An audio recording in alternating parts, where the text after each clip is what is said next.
See if you qualify for no-cost eyewear based on insurance. With kids going back to school, their vision is crucial for learning. So call the Christian County Health Department now for your optical qualification appointment. 824-4113.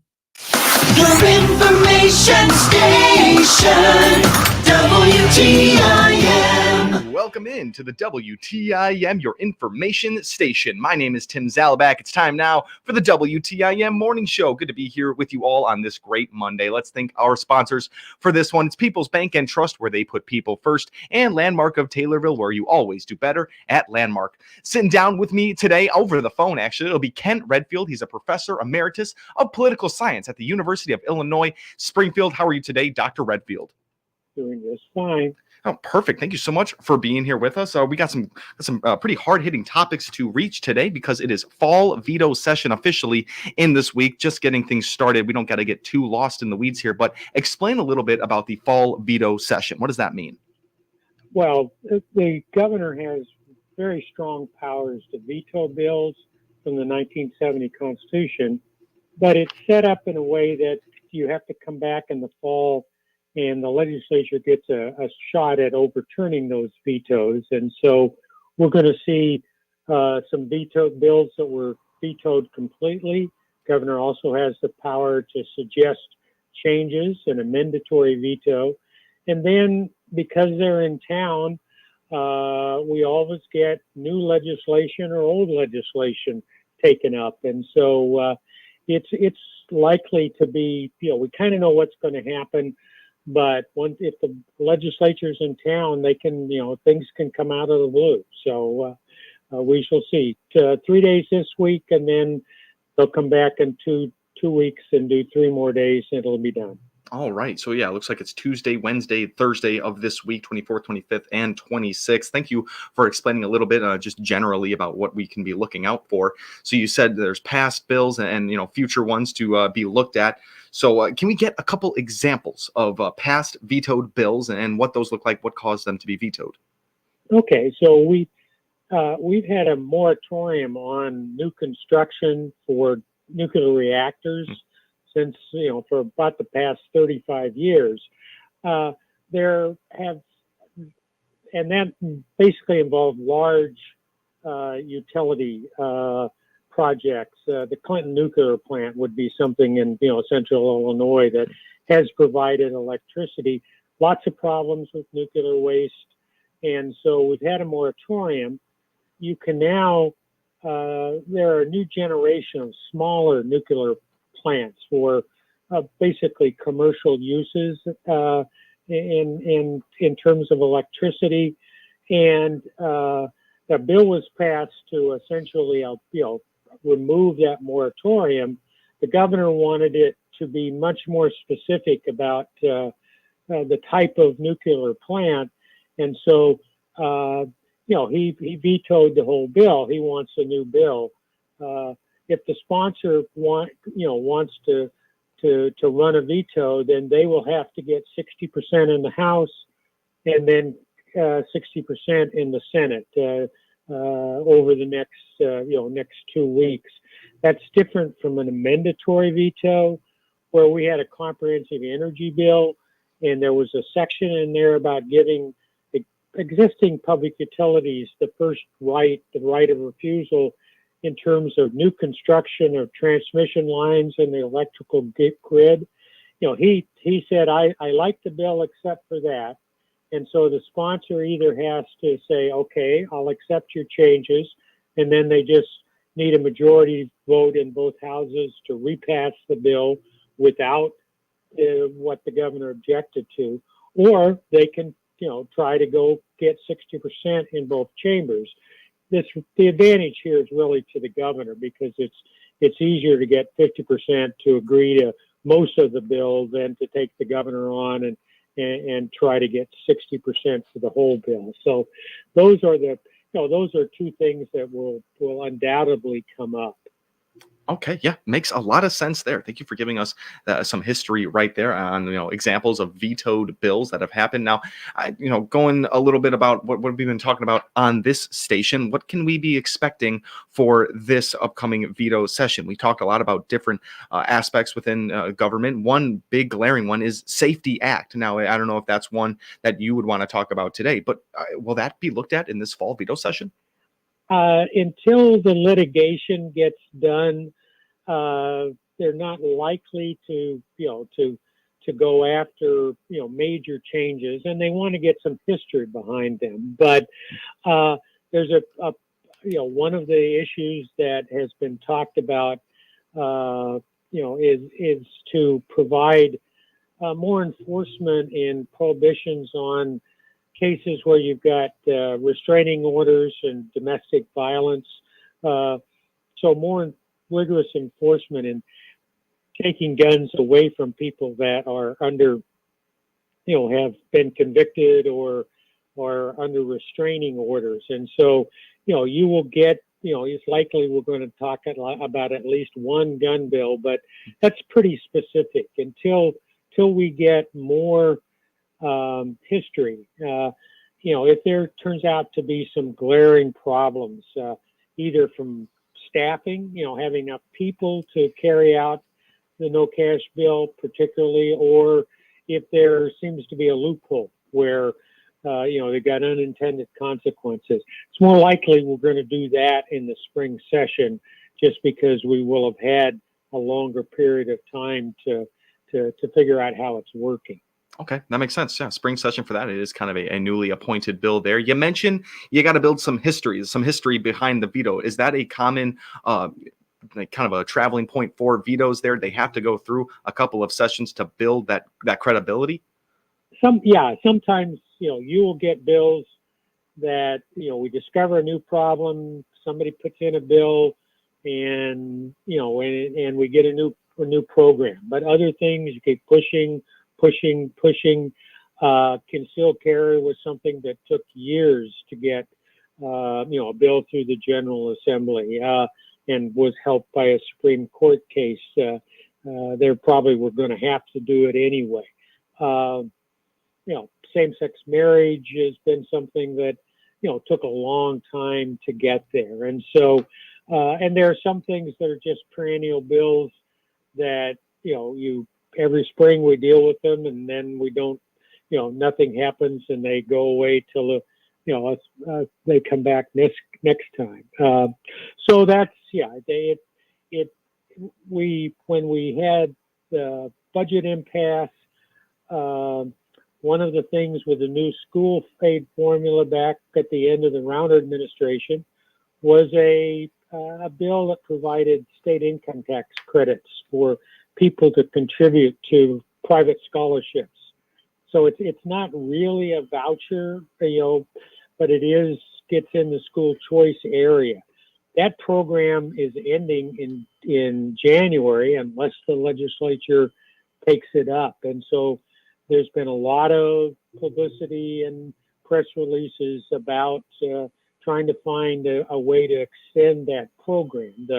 The teacher unions, people that are against vouchers or school choice want that program to die. The people that have been successfully using it for the last since the end of the Rauner administration would like to see a new program. Governor says, if the legislature passes a new bill, he'll sign it.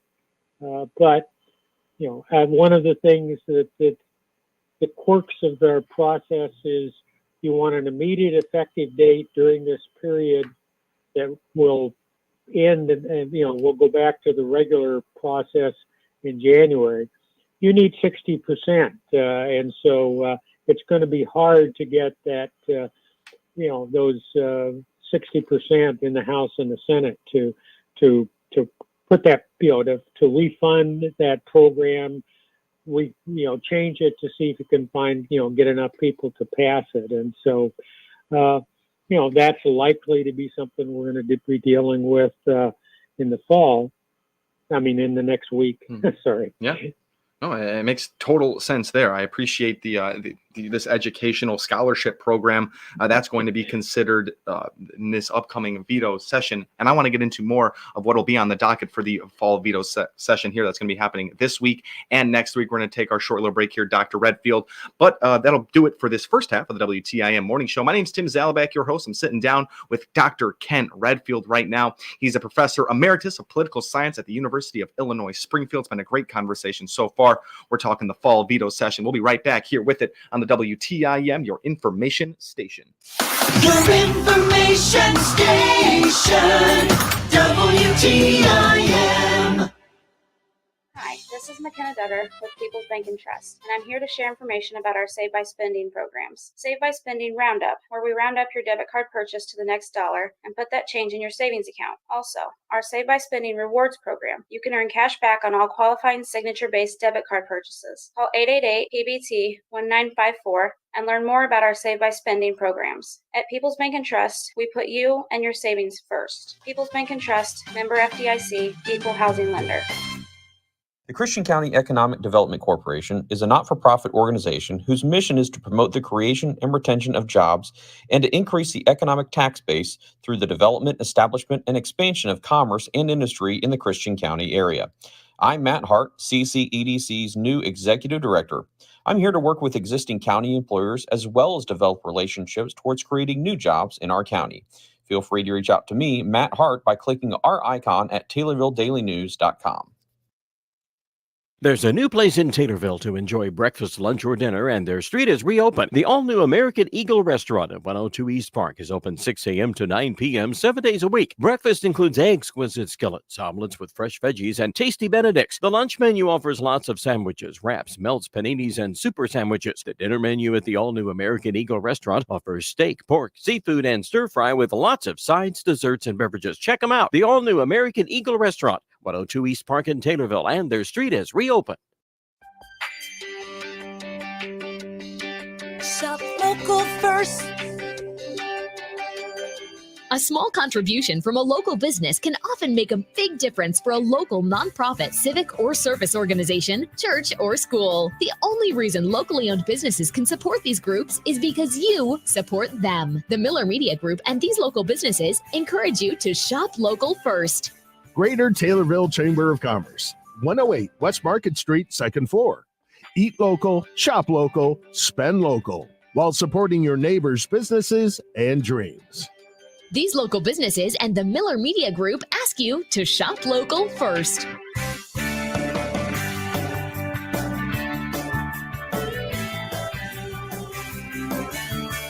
Shop local first. All across the area, shop here first. Craig's Realtors continues to be the market leader in 2023. I'm Steve Craig's. It's a seller's market. If you're considering selling, click on our icon at TaylorvilleDailyNews.com. Find out about all the products and services offered by Dan Rizzo, your American Family Insurance agent in Taylorville, by clicking their icon at TaylorvilleDailyNews.com. Your information station, WTIM.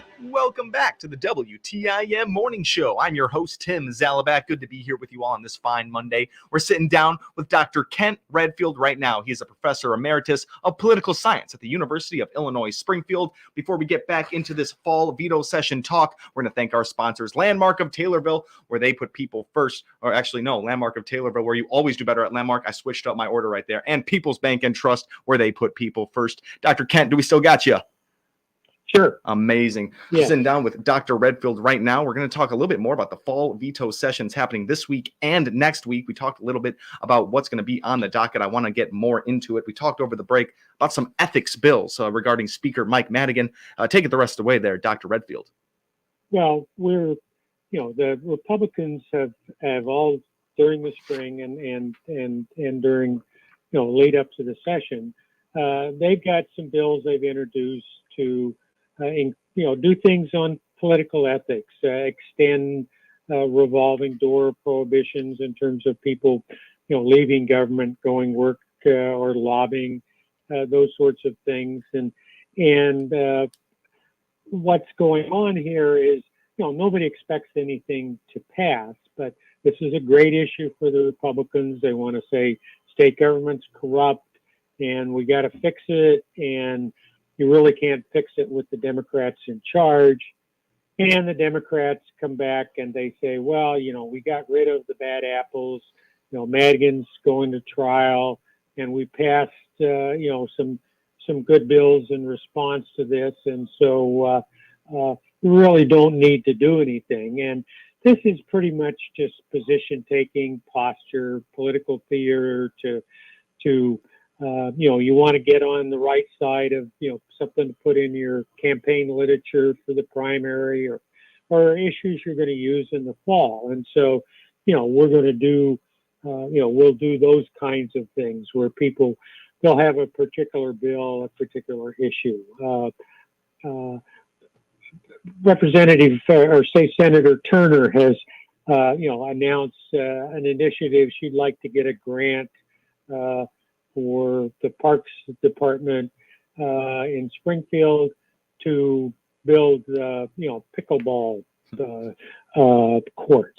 That's not, that kind of pales against, trying to fix the immigration, migrant issue in Chicago or, invest in kids. But, this is something that, it shows you're working for the local community. And so, you get a lot of these sorts of things that are out there. Some of them, will actually get passed, but a lot of it is just trying to build, build political momentum. We probably won't hear anything, as I said, about the dealing with funding for Chicago to deal with the migrant, people that are in the U.S. legally pursuing asylum claims and stuff. We might, stranger things have happened. We might get something involving the Bears moving to, out of Chicago. It just when the legislature's in session, it's very difficult to know exactly, what the agenda is going to be. But Sure. the things to watch are those things like the Invest in Kids Act and what happens with the nuclear reactor bill.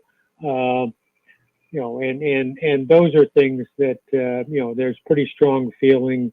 Lots of people are working hard on those issues. But we're going to make policy, but we're going to do politics. That's just what the legislature does. Sure. It seems you mentioned there's such a wide range of topics that could be covered.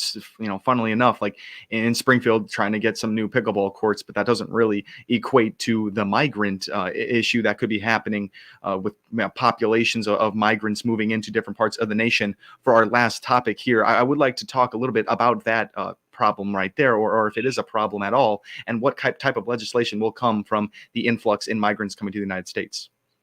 Well, we've got a local issue, which is we got a lot of these asylum seekers. They're migrants. They are legal. You can come in, make an asylum claim, and stay here until it's adjudicated. It puts huge, really puts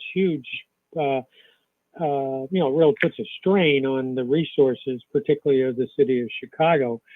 But until you get, we got to get through the 2024 election before you really have a chance, hopefully, for, new president, new Congress, or it could be the old president. And then until you get some kind of compromise on how to deal with the border, how to deal with legal immigration, you're just going to continue with what is a real policy mess at this point.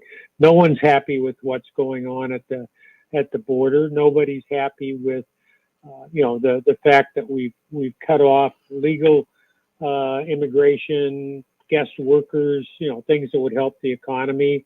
Those things are not happening, and until this becomes we can get some consensus, then the people that want to keep it alive as an issue rather than try to solve it, they seem to have be at the forefront on both the Democrat and Republican side. Sure. So Hey, Dr. I'm Redfield, not we are hopeful. out of time, unfortunately. I really do appreciate all the time, though.